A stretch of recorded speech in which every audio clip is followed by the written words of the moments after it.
House of Cards is brought to you by Drizzly, your online liquor store. Available in over 95 cities across North America, Drizzly offers a huge selection and competitive pricing with a side of personalized content. Now there's no need to leave the house. Get alcohol delivered in less than an hour by Drizzly. Head on over to drizzly.com and order today. And now get $5 off your first order of $20 or more when using promo code DRINK19 at checkout. Shop beer, wine, and liquor with drizzly.com.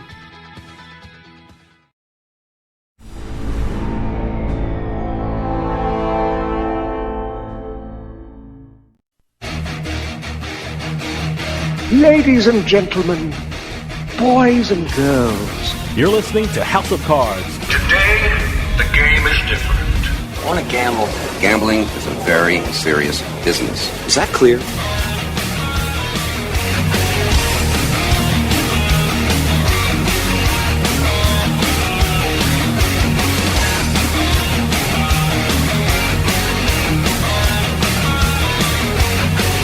Hello, everyone. Welcome to House of Cards. This is Ashley Adams. I'm your host for the hour.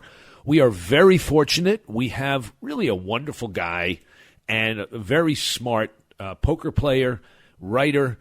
He's written a new book. His name is Matt Matros. The book is The Game Plan, How Casual Players Become Threats in No-Limit Hold'em Tournaments. We'll be talking to him about his book, about his life, about his writing. Stay tuned. We'll be right back after a break.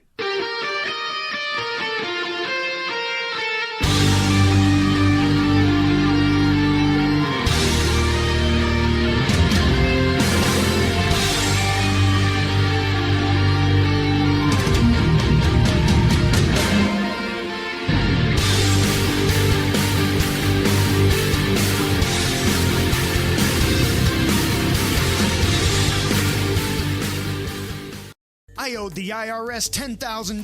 The IRS garnished my wages. They put a lien on my house. I'm self-employed and didn't report all my income. They claim I owe a lot more than I do. The IRS is the most powerful collection agency in the world. They do not give up until you pay.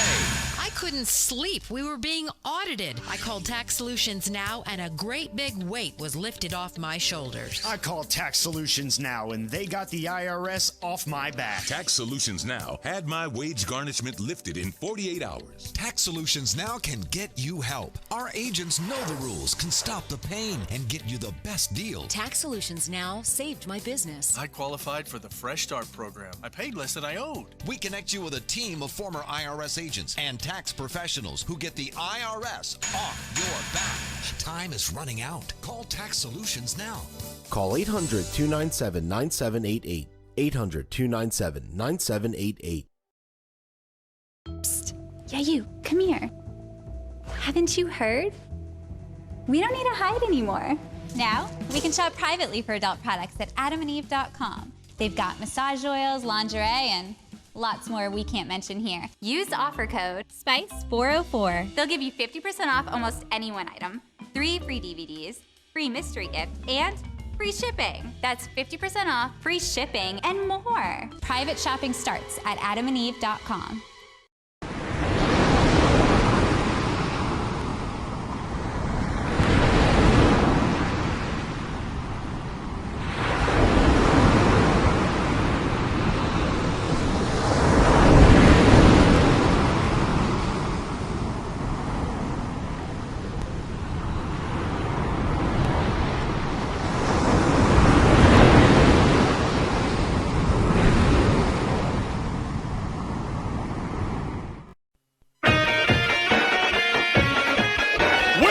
Poker fans! You're listening to House of Cards.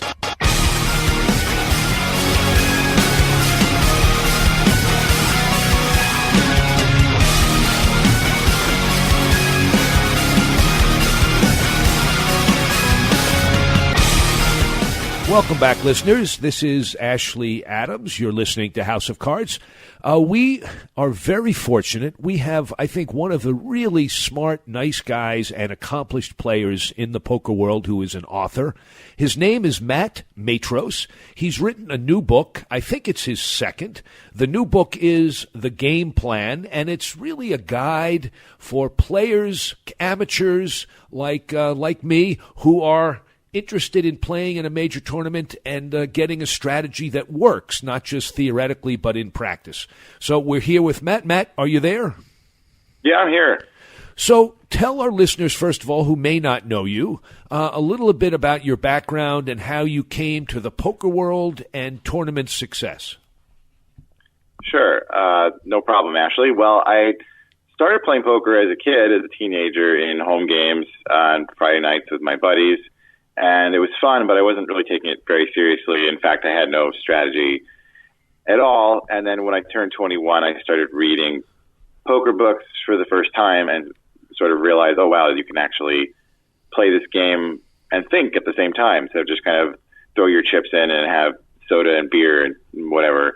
And as I studied it more, I started taking it more and more seriously. Fast forward a few years, and I'm in grad school studying fiction writing, and I'm playing poker semi-professionally. I'd say I'm supporting my grad school habit by playing poker and getting a little money coming in to help pay tuition and just pay some bills. And then at the very end of my time in grad school, I happened to come in third in the World Poker Tour Championship in Bellagio for a big score, and that gave me a bankroll to actually be a real professional poker player and have poker as my primary source of income for the last 15 years.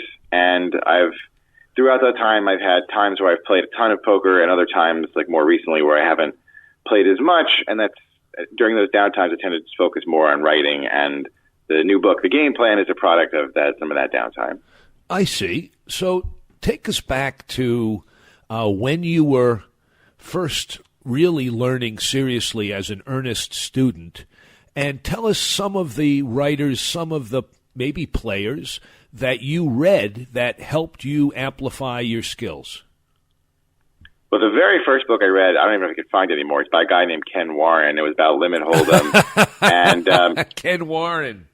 Yeah, that was, and just going from no knowledge at all to some knowledge was a big jump. And then, of course, the Sklansky books, the Theory of Poker and Hold'em for Advanced Players, which everyone was pretty much reading in the late 90s, early 2000s. I certainly read them as well. And the Theory of Poker especially got me thinking a bit more. But what really gave me the leap, I would say, is the conversations I've had with the more mathematically inclined or game theory focused players, Bill Chen, Jared Ankenman, Matt Havralenko, Terrence Chan.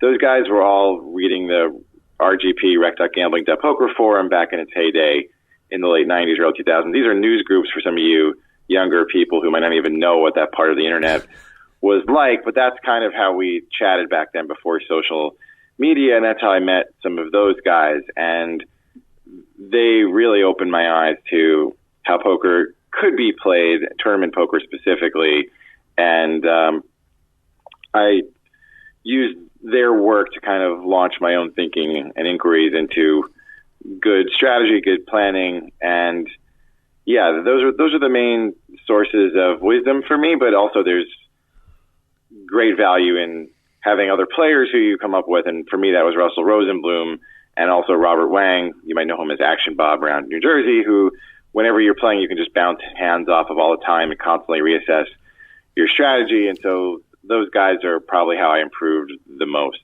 Okay. It's interesting. I met you, I think actually a few times, but I remember most vividly meeting you in a charity tournament in Portchester, I think, for MS, multiple sclerosis.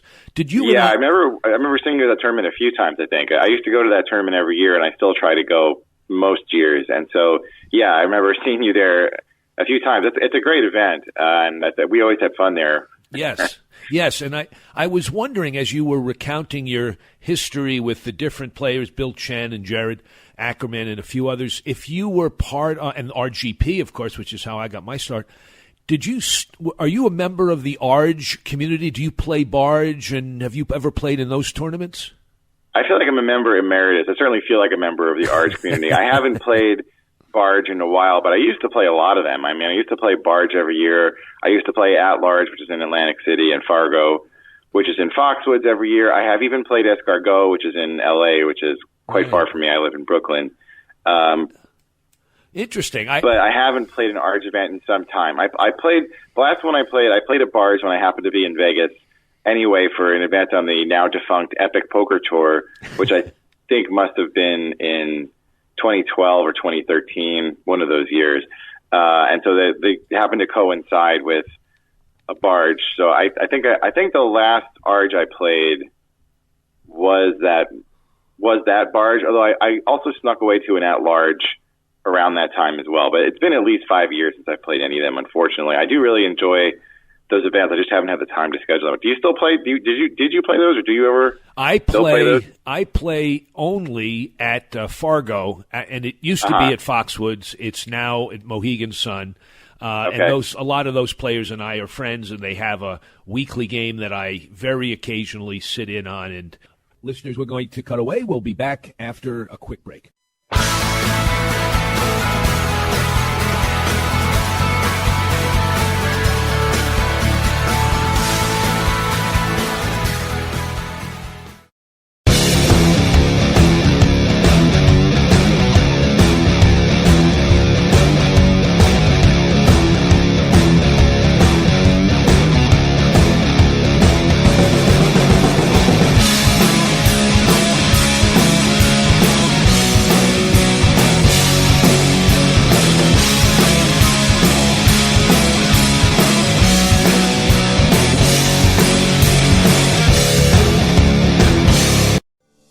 Attention seniors with Medicare. This is an important announcement. Did you know you may qualify for a monthly Social Security rebate? Did you know you may qualify for a $0 monthly premium? That's right. You may qualify to get $135 added back to your Social Security check each month. Just call the Medicare benefits line to get your options. It's a free call. You may also qualify for $0 premiums, dental coverage, vision coverage, hearing coverage, and prescription drug coverage. With this type of plan, you don't need Medicare supplement insurance. Call now because you deserve to get the most from your Medicare benefits, including a rebate to your Social Security check each month. Agents are standing by with free information regarding Medicare benefits. It's a free call with no obligation, but it could mean big savings for you. Call the Medicare benefits line now to see if you're eligible for a Social Security rebate. Call 800-574-6770. 800-574-6770. You're listening to House of Cards. Where was the house? Where was the House of Cards?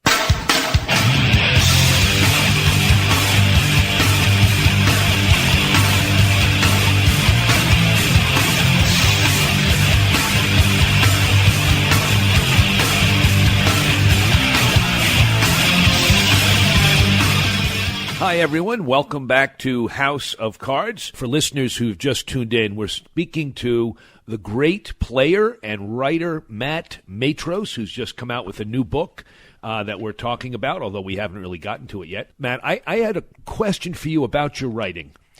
Sure. You mentioned Bill Chen and Jared Ackerman and a couple of other people that really helped you develop your tournament strategies out of a math-based GTO kind of way of looking at things.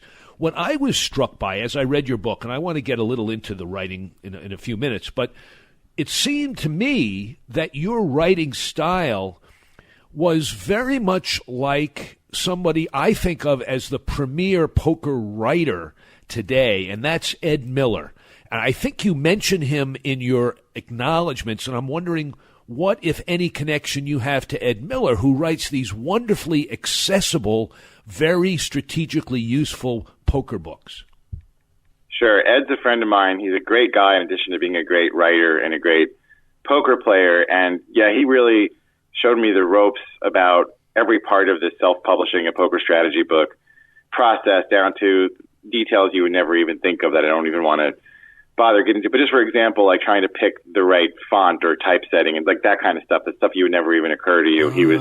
There was no question too small for him. So I'm really grateful to Ed for all his help through the process. And yes, I really tried to take his example and use, of course, my own voice and my own writing style, but his clarity and his logical, strategic approach that is accessible, as you say, to use your word, to players who are not necessarily ranked beginners, but who don't consider themselves professionals. I think he really finds a niche in the literature that it really isn't there anywhere else in the poker books that I've read. And so, I very much had Ed in the back of my mind while working on this book. Although it is the final product is very much my own, but I have Ed to thank for its existence, really. Yes, well, his clarity of writing certainly shows. I didn't realize that you were a student of writing. And tell us about your overall theory in the game plan and how an amateur or a not very accomplished professional could go to a major event and have a shot at winning better than the shot he might have if he just took the historic advice of play really tight and try to last as long as you can. Yeah, that's exactly the advice that the book is trying to correct, for lack of a better word. So a lot of advice you'll hear for new players is just go in there. You can't be too careful. You don't want to go broke early on. You don't want to lose big pots. You want to wait until you have a pretty strong hand before you commit a lot of chips. And then there isn't much advice around the edges, like how you build your chips or when to take shots at small or medium pots. The advice is just basically don't get involved in a big pot without a big hand, and don't get involved in early or middle position without good starting hands. And then after that, you're kind of on your own. And I wanted to do a bit better than that because I see a lot of people who are really earnestly trying to succeed in poker. They're not really committed to being professionals, but they play a few tournaments every year. They have regular jobs. They know they're not as good as the best players in the field, and they want to give themselves a chance. And to me, tightening up and playing ultra cautiously is the exact opposite way to give yourself a chance against such players. So my book tries to come up with a series of rules that help players avoid these leaks, avoid playing too tight and too passive without end up going too far in the other direction, which is quite important as well. So I still call for a tight pre-flop approach in my book for these players, but it's nowhere near as tight as you might see in other places. And I still call for quite a bit of aggression in certain parts, but the philosophy is to be aggressive up to a point and then to back down. And the book gives a structured way to do that. And, I had this plan in my head that I could teach casual players this approach in just a few pages, and it would only be a section of a big book. But it turned out that even crafting a strategy like this was harder than I expected, and crafting it was very hard. I think the end result is still simple enough to be digestible in that the book is only quote unquote 140 pages, but I think I tried to make it as succinct as I could, but it had to expand to a certain level just to get in every idea that I want. All the rules that I put in the book, I believe, are essential. So it's a short book, but it's packed with useful information, and I think the idea is that a casual player can read it relatively quickly, absorb the information relatively quickly, and in a matter of months or even weeks can turn it around and use this approach in a big tournament, and they will not be committing any major mistakes, which I think is a huge goal for casual players. And I think often what happens is not that the pros are outsmarting them so much, but that the casual players are defeating themselves with kind of obvious leaks or blunders or whatever term you want to use. And so the book really tries to correct that instinct in them. I think it does. And for listeners who are thinking about the book, I got to tell you, it's really only 128 pages of direct instruction. There are a few pages at the beginning and a few pages at the end of introduction and acknowledgments and things. So it's really short. And I wonder, Matt, if when you were writing it, you found, as I have found, I write stuff too, that it's really impossible, as much as you try, to write simple instructions without finding yourself having to say, well, yes, but here's an exception. And I don't really want to get into all of the details, but I'll give one example. As you're trying to give a very linear explanation of how to play certain hands, I think, if I recall correctly, you say, well, but there is an exception for set mining. And when you get into set mining exceptions, there's Rule 2C, and it becomes, in spite of our attempts to make it really simple, the nature of the game is such that it does get a little complicated no matter how much you try. Did you find that to be the case? Yeah, absolutely. I mean, poker is a very complicated game, and even just to create a self-consistent set of rules that I thought would be effective for beginners, I found myself having to revise rules and realize I had contradictory rules if people follow them to the letter, and I had to kind of have other poker players read it to make sure I wasn't missing something. And sure enough, there were situations I hadn't covered that I had to go back and cover with other rules. So yes, it's complicated, and so just to cover it with consistent and strong rules was an enormous task. And then on top of that, yes, there is an impulse, especially as a poker player, to keep, and I had to cut a lot of sentences like this that were like, but if you really wanted to get better at poker, you would consider these 8 other factors when making this play. And that's not the point of this book. I had to remember that's the kind of thing that ends up sending casual players down this rabbit hole where they don't want to go because they get too focused on a very specific or very unlikely situation that may come up at the poker table, and they miss the bigger picture of crafting a strong overall strategy. Now, having said that, as you point out in the book, there are still rules. There's still exceptions to some earlier rules that come up in later rules. It's not as if, there's just no way you can be good at poker knowing like 3 or 4 things. I start the book with an epigraph from Albert Einstein that says, things should be kept as simple as possible, but no simpler. And that's really the ethos that drives the book. I'm trying to come up with as simple a plan as I can that's still effective, but such a plan is still not as simple as the rules for a plan for, say, tic-tac-toe or Connect Fours, because poker is such a more complicated game than that. And if I want to be realistic and if I want to give my readers a real chance in big tournaments, then they need to know a few things. There's a tiny bit of poker theory in the book, and then I explain value betting and bluffing. And there's a tiny bit of memorizing of short stack plans and other opening ranges and stuff. There's a little bit of that kind of information. Listeners, we're going to cut away. We'll be back after a quick break.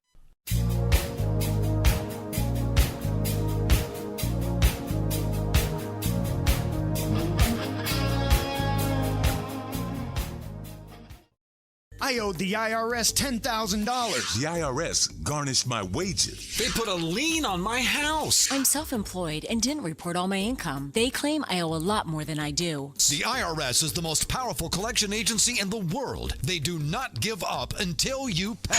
I couldn't sleep. We were being audited. I called Tax Solutions Now, and a great big weight was lifted off my shoulders. I called Tax Solutions Now, and they got the IRS off my back. Tax Solutions Now had my wage garnishment lifted in 48 hours. Tax Solutions Now can get you help. Our agents know the rules, can stop the pain, and get you the best deal. Tax Solutions Now saved my business. I qualified for the Fresh Start program. I paid less than I owed. We connect you with a team of former IRS agents and tax professionals who get the IRS off your back. Time is running out. Call Tax Solutions now. Call 800-297-9788. 800-297-9788. Hey, this is Dave Weishadow from House of Cards with your House of Cards gaming report for the week of April 5th, 2021.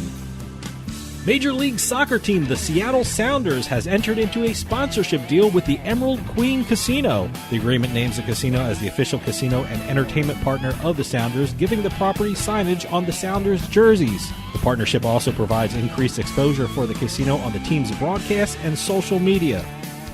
A pair of casinos were fined recently for underage gambling violations. The Indiana Gaming Commission fined the Horseshoe Hammond Casino $100,000 for multiple violations, and the Massachusetts Gaming Commission fined the MGM Springfield Casino $18,000 for 3 incidents. One underage gambler in Massachusetts was also served alcohol in the casino. And finally, a technology and marketing firm paid a record amount for a poker domain name. According to reports, ADX Labs out of Minnesota purchased the domain poker.net for $750,000. That amount smashed the previous record sale of a .net domain name for $500,000. Details of how the poker.net domain name will be used have not been disclosed by the company. Have any news or tips regarding casinos, gaming, or legislation? Send us an email at newsroom@houseofcardsradio.com and follow us on Twitter at HOC Radio.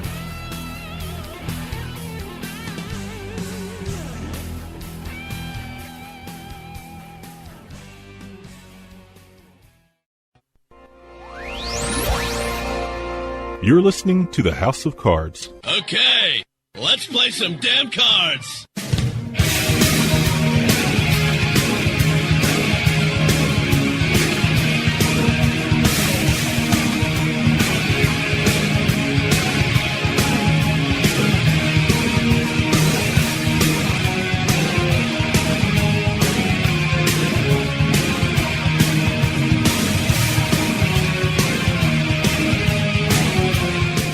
Hi, everybody. Welcome back. This is Ashley Adams, your host on House of Cards. For listeners who've just tuned in, we're speaking to the great player and writer Matt Matros, who's just come out with a new book that we're talking about. To make it distinct from something like David Sklansky wrote a book in the early 2000s about tournament poker, where he included something called the system. Yes, which was a set of rules for players in no limit hold'em tournaments who didn't even have to know the rules of poker. All it was you looked at your cards and decided to go all in or fold, and that's all you had to memorize. Right. And so that's not for casual players. That's for even non-players, and literally anybody could have followed this if they wanted to. Now that's not going to give you a realistic chance in a big tournament if you're a casual player, and but it is going to be better than if you had to teach someone poker and give someone a plan to try to win some money in a big tournament in 10 minutes and they didn't even know the rules. You should definitely try Sklansky's system. But if you actually know how to play a little poker, I wanted to try to give you a bit better chance. And so I wanted to be realistic about that. Then I wanted to say, okay, I need to trust my casual players enough that they can understand that, yes, 90% of the time you should do this, but every once in a while I will give you this rule about, as you say, set mining, or giving you, there are a couple places where I give the readers the option.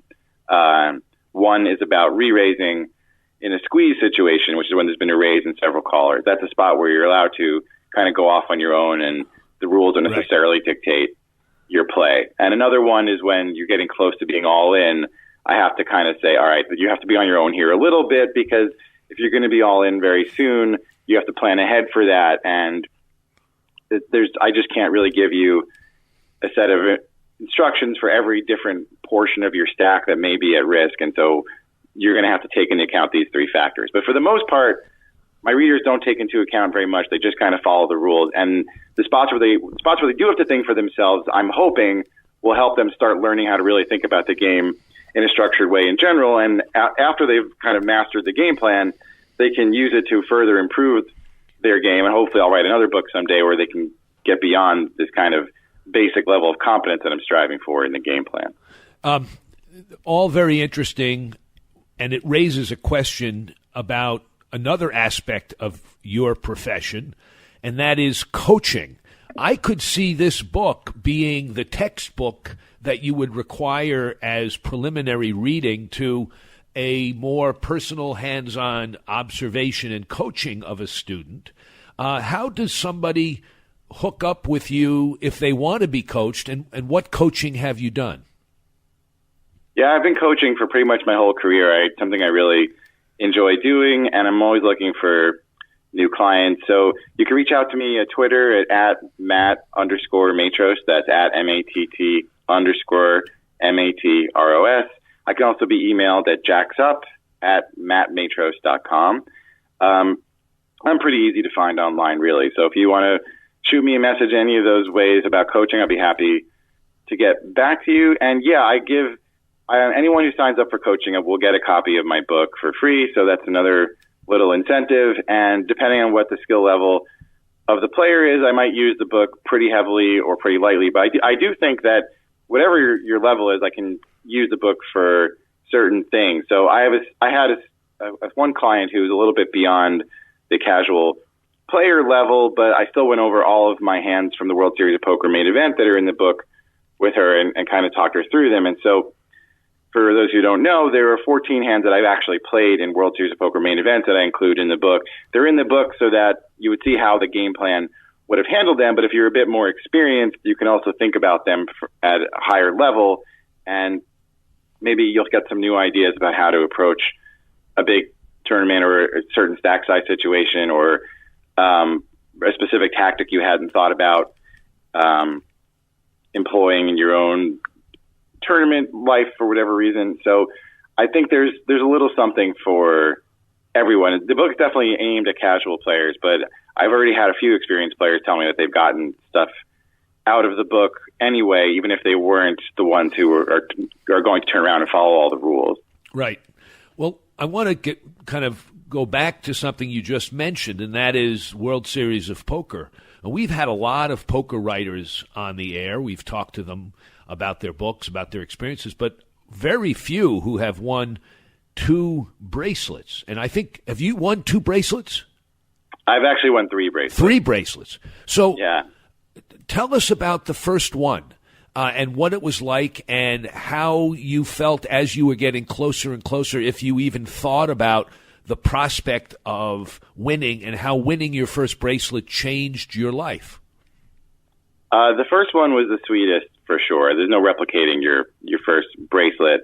It was 2010, and I'd been playing World Series of Poker events regularly for the past 6 years, and I'd gotten pretty close a number of times. I'd made a number of final tables and often pretty good chip position, and had a number of deep runs that were not necessarily final tables, but where I was, at or near the chip lead pretty late, and then lost a huge pot or something. And good players kept telling me that I kept thinking, wow, you can't actually win one of these things. I keep coming close, but I'm never actually really sitting there heads up. I had no second places at the time. My best finish had been, I think at the time, my best World Series finish might have been sixth. I did have the third in the World Poker Tour Championship, but I couldn't seem to crack through to get to kind of the end of the final table. And good players were telling me, just keep knocking on the door. Eventually it'll happen. You just got to, if you're consistently getting chips and getting close, then you're going to break through one of these times. And you tell yourself that, but when you keep getting close and not hitting it, it can be hard to believe. But I looked at my data, and I was a pretty profitable World Series of Poker player even before I won a bracelet. So I kind of felt like, all right, well, maybe there's something to this. I'm turning a profit in these events. But then in 2010, when it all kind of came together, I got into day two with, I think, 8 blinds in my stack. It was a limit hold'em tournament. And I told my friend Russell, who I mentioned earlier, as I was going to sit down to start day two, I said, just give me a few minutes to bust this tournament, and then we can get lunch. And by the end of the day, I was near the chip lead, and then I kept getting knocked down, and I kept getting back up. It was a roller coaster ride the whole way. And so to answer your question, did I think about actually winning the bracelet?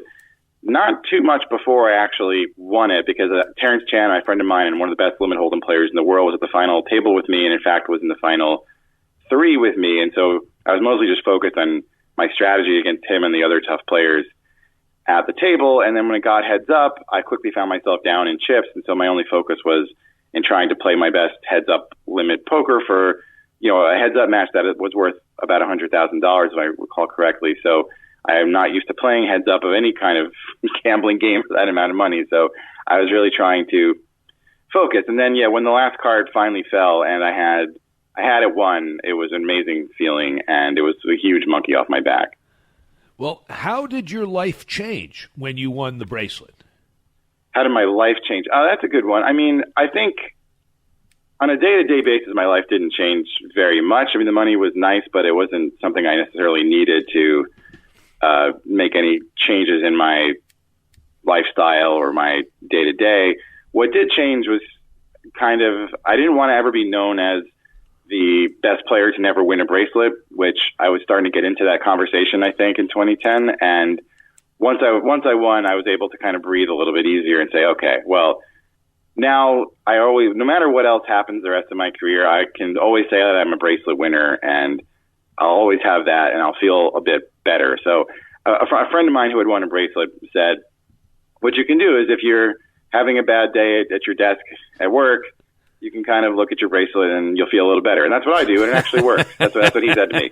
And so I've tried that. It does work a little. It doesn't always work. I mean, sometimes you're having a bad day, looking at a bracelet is not going to solve it for you. But it is kind of a nice thing to have. Well, it must be a great thing to have 3. Do you keep them together? Do you ever wear them? Do they stay in a safety deposit box? How do you keep them? I can't remember the last time I wore one of these bracelets. I'm sure it was at one of those charity tournaments that we're talking about. When I play a local charity tournament, I tend to bring out the bracelet for people to look at, but that's really the only time I ever wear them. I gave my second one to my dad. I kept the first one. I gave the second one to my dad. And the third one, I was like, well, I guess I'm keeping this one too. As for how to store them, I don't want to get robbed, so I won't say exactly where they are. But but yeah, they're nice. They're nice to have around, and I was glad to be able to give one to my dad as well. I have a personal question for you, Matt, and I hope you don't take offense at this, but it's something that I've thought of and I've asked other people. You are an incredibly smart, articulate, good writer. You're not like somebody who's playing poker because that's all you can do. You have a degree in writing. Do you ever think, and no disrespect to the profession of being a poker player, it's a fine profession. Do you ever think, though, I should really be doing something else, something that benefits the world more? I don't know. Do you ever go down that road? And if so, what do you think about? Yeah, of course. I mean, it's a complicated question. And one thing I'll say is that I do spend a lot of time working on my fiction writing. That's what my graduate degree is in. And I'm still very much trying to be a novelist. Not necessarily a novelist is making the world a better place either, but it's something I spend a lot of time on that I haven't made any money off of yet, but I still envision myself someday making the writing of novels and or the teaching of fiction writing my primary source of income. If you asked me this 10 years ago, I would have thought it would have happened by now, but the way poker has gone, it hasn't worked out that way. The way poker has gone, and the fact that I haven't written the most amazing novel ever yet that's kind of been published anywhere, but I'm still working very much on that craft as well. As for making the world a better place, I think it's really tricky because if you're in the capitalist system that we're all in, you do have to make money for yourself to survive. So on the one hand, almost any job you can do can be used to benefit society if you turn around and donate to charity and use your money for good causes. I admit that I have not done as much of that as I would have liked over the years. My wife and I had a baby boy 2 years ago, and so that's been a big focus of ours, and it's not left us with a lot of disposable income, and so I haven't been able to use that path as much. Listeners, we're going to cut away. We'll be back after a quick break.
Haven't you heard?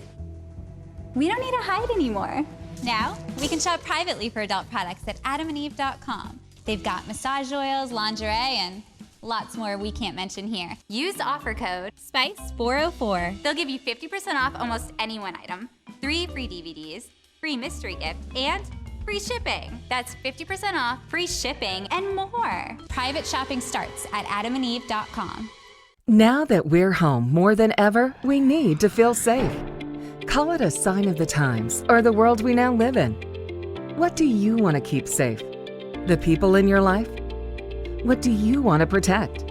Your possessions, the things that belong to you, the things that you've worked hard for. Wouldn't it be nice to have tested, trusted 24/7 protection? Peace of mind, real protection that's always there for you and your whole family? Well, now you can with one of our state-of-the-art home security systems.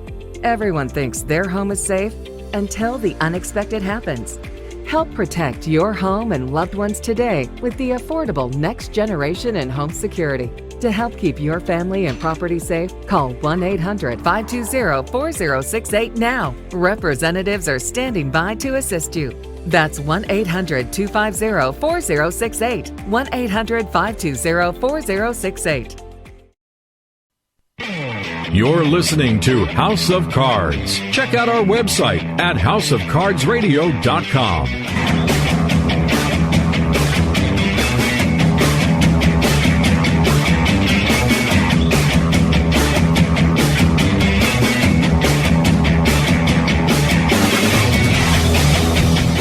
right, welcome back, listeners. This is Ashley Adams. You're listening to House of Cards. For listeners who've just tuned in, we're speaking to the great player and writer Matt Matros, who's just come out with a new book. And yes, I have toyed with the idea of doing something full-time also that would make the world a better place. And I volunteer with a local organization, the New York Writers Coalition, that runs writing workshops for underserved populations. So I was working with, I would say, at-risk teenagers out in Coney Island, and other people have worked with homeless populations, incarcerated populations.